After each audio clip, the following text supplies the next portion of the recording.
లిఖిత గారు వారితో పాటు ఉప సర్పంచ్ వార్డు మెంబర్లు అందరూ కూడా గ్రామం మొత్తం కూడా ఏకగ్రీవంగా ఎన్నుకొని మరి వాళ్ళందరూ కూడా గ్రామ పెద్దలు రావడం జరిగింది. వాళ్ళందరూ కూడా మరి ఉదయపూర్వక శుభాకాంక్షలు తెలియజేస్తూ నర్సింపల్లి గ్రామం మరి నిజంగానే అన్నిటికీ కూడా ఆదర్శ గ్రామంగా నిలిచింది.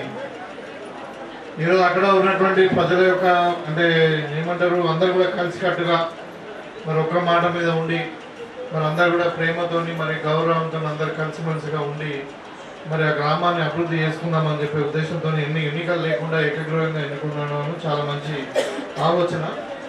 సో మీకు తగ్గట్టే కూడా నాకు ఎలక్షన్లో కూడా మంచి మెజారిటీ ఇచ్చారు మీ గ్రామం కాంగ్రెస్ పార్టీకి.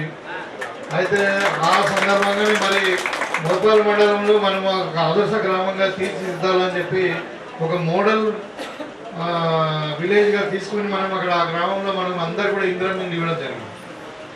సరే కొంతమంది కట్టుకున్నారు, కొంతమంది కట్టుకోమని చెప్పారు.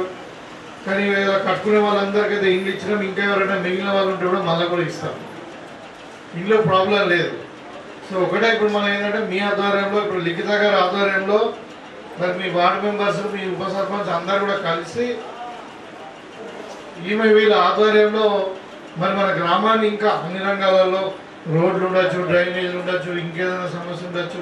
మీకు అందరు కూడా తెలుసు కాంగ్రెస్ పార్టీ అయితే ఇప్పుడు సన్న బియ్యం ఇస్తూ ఉన్నది, రేషన్ కార్డు ఇస్తూ ఉంది, మరి ఇందిరమ్మ ఇల్లు ఇచ్చినాం, రైతులకు బోనస్ ఇచ్చినాం, మహిళలకు 0 వడ్డీ ఇస్తున్నాం.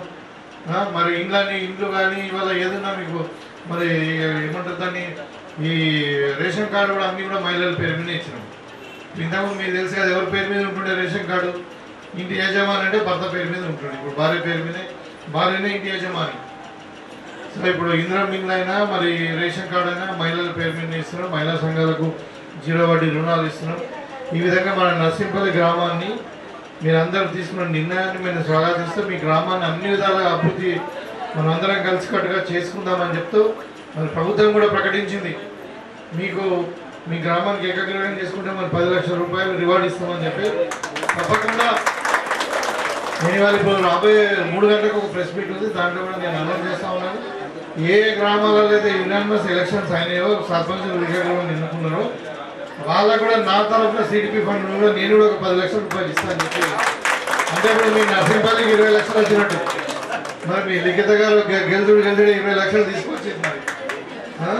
సో మరి ఆమె నాయకత్వంలో మీ గ్రామం ఇంకా ముందు పోదామని చెప్పి కోరుకుంటూ మీకు అందరికీ శుభాకాంక్షలు. ఎక్కువ రాజకీయం మాట్లాడారు.